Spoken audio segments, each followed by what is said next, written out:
Well, earlier today, I went to meet some of those who fought. What has this week meant for you, seeing images from Afghanistan of the regime you helped prop up collapsing in double time? It's been a really, really difficult week for me personally, and that has been almost exacerbated by hearing from the soldiers who served alongside me, and from seeing colleagues who, at some point served, and seeing and hearing their outpourings of disappointment, frustration, grief, anger, hurt.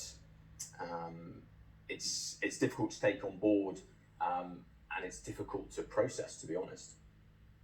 Nick, one of the things that strikes me is just how that tension must exist between people who've been out there seeing life run by a different set of rules, and then to come back to the relative orderliness rather than chaos of Britain, and that tension between these two worlds. It must be very hard for people who've served out there who come back to Civvy Street to reconcile sometimes. Absolutely. Transition from military back into society is difficult anyway.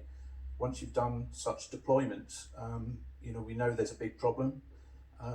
The suicide rates amongst veterans are pretty drastic. We're almost at the point where there's been same number of suicides as what there were deaths during Afghan alone.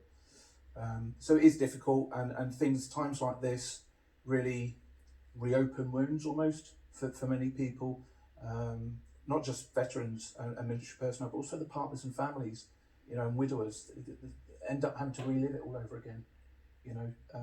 So you do end up with that question as to what was it all for, and was it worth it? Johnny, is it posing questions for you this week? You can probably see my face. I'm absolutely knackered. It's been an exhausting week. It has posed a lot of questions which I don't really know the answers for at the moment. I'm trying to work those out. By talking to my friends, by keeping talking has been critical for me. So the phone has been red hot, my battery's been permanently low, physically and on my phone. But it has raised lots of questions. I'm starting to reconcile with that, and I'm sure we'll get to the answer. Is the key question, was it worth it? What on earth did we do there? It is, that's the common one. I still think it's worth it. Certainly if I look at my own child, as I have been intently this week, and thinking about what I did, was it worth it for her and her security?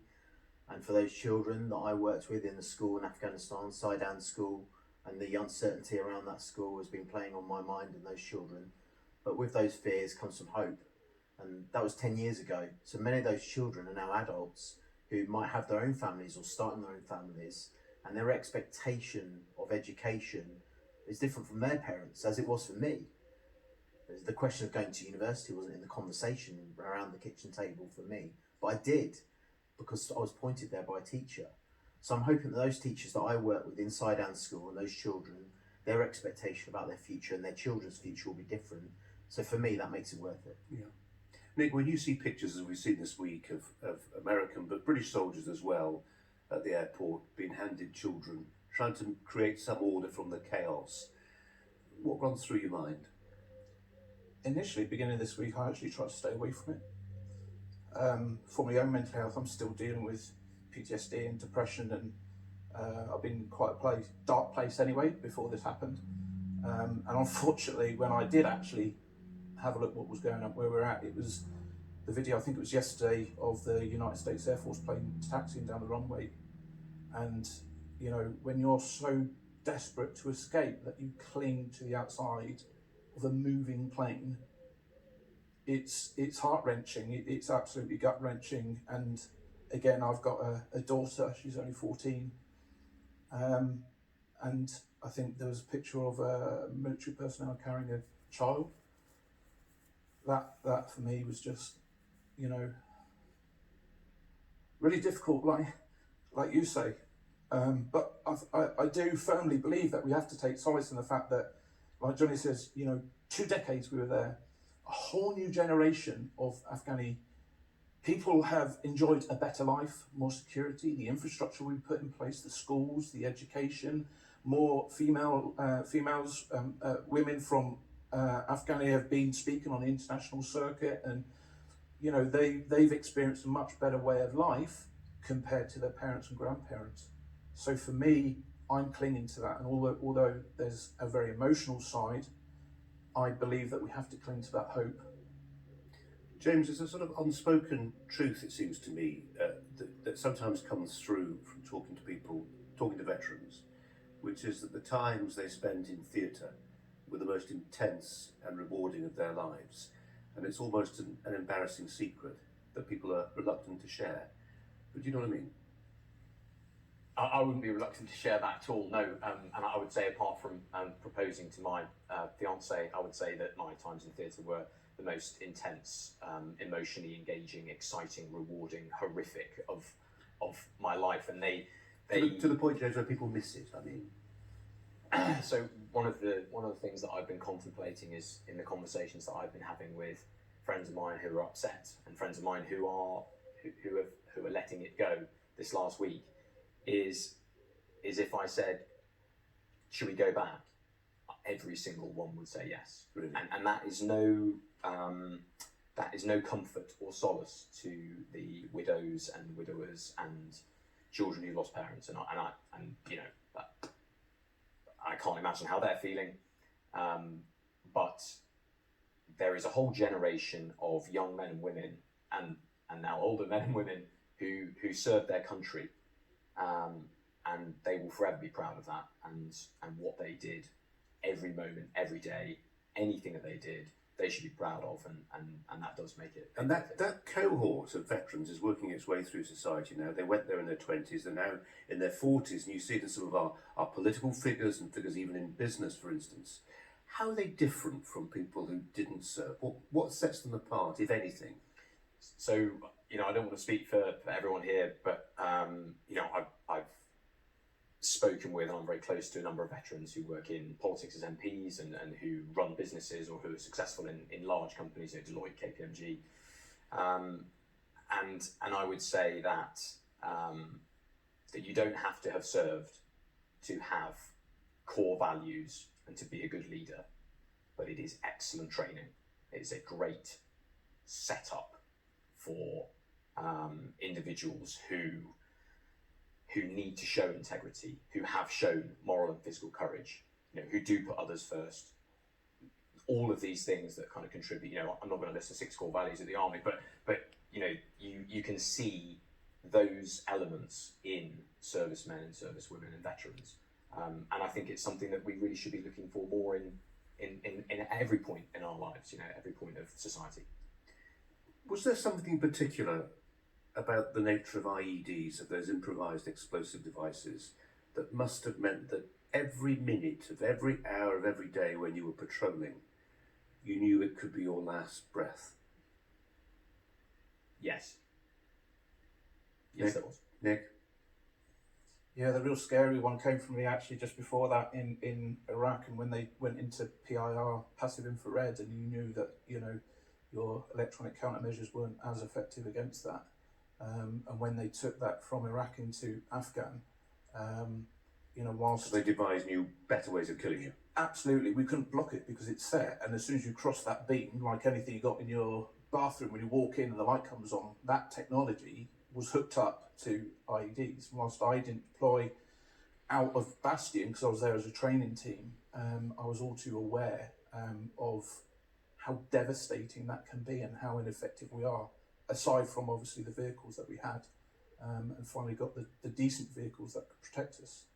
And Johnny, talking about Bastion, I mean, some of the wounds and injuries that were caused by IEDs that people survived, absolutely extraordinary. Reflect on that if you would briefly, but also that sense of every day, because of the IED threat, the stress levels, the anxiety levels. You know, it's one thing to, in the trenches of World War One, to go over the top, but this must have been, on a long patrol, you were over the top all the time for hours on end. Yeah, it's sort of omnipresent really, and we had the sad reality of the impact of that the day that we lost Private Matt Thornton, who was our single death from our call sign in particular, and that was as a result of an IED and a complex attack.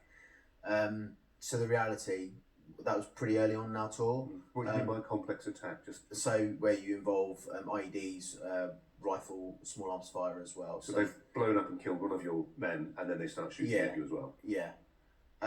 So that reality was dawned pretty early on us, as I was attached to the 1st Battalion, the Yorkshire Regiment. And then soon after that, I lost a friend, squadron leader, Ant Downing, in a IED in Kabul. As a interpreter cohort or linguist cohort, we were all over the country, so we weren't able to grieve together at that moment. So the reality dawned us pretty early on in the tour. That's really early on in the tour. So therefore, from that moment on, it was a reality that dawned upon me that I then had with me all the time, whenever I stepped out on the ground.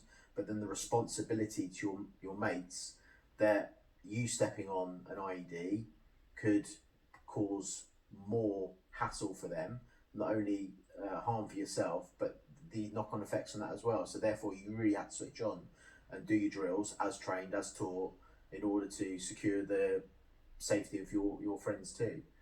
So yeah, it did have an impact upon me, and as I think about it now, it's quite remarkable that anxiety probably is part of me now. Colin, do you mind if I Please do. go on? Yeah. So on my tour, when we're talking about IEDs, we had contact IED on foot.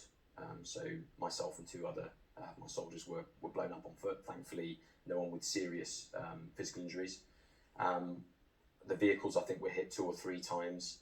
A minibus, which had 4 generations of the same family on it, was blown up, and that was a civilian was blown up. What happened to them? They all died. Every single person on the minibus was blown to smithereens. And then very, very shortly before the end of the tour, a good friend of mine, Captain Rupert Bowers, was blown up nearby in RAO. The takeaway that I have is that it was an absolutely horrific method of fighting, and it had a huge impact on the psychology of all of our soldiers. But huge credit has to go out to the Valen guys, the people with the equipment who could try and search for mines or IEDs. Absolutely, that's right. So the soldiers who were at the front of the patrol, and then also, if we're being really honest,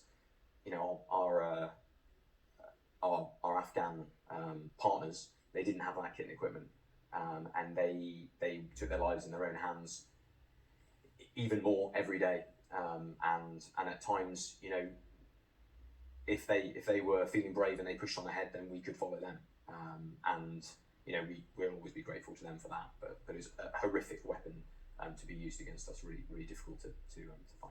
Guys, it's been such a privilege talking to you today, and I know you get thanked for what you did out there, but for everybody for whom the streets of the UK were kept that little bit safer, at least for a few years, we need to remember the sacrifices that all you guys gave, and some of the people who didn't come back as well that we remember. I just want to conclude with one final and very brief thought from all of you.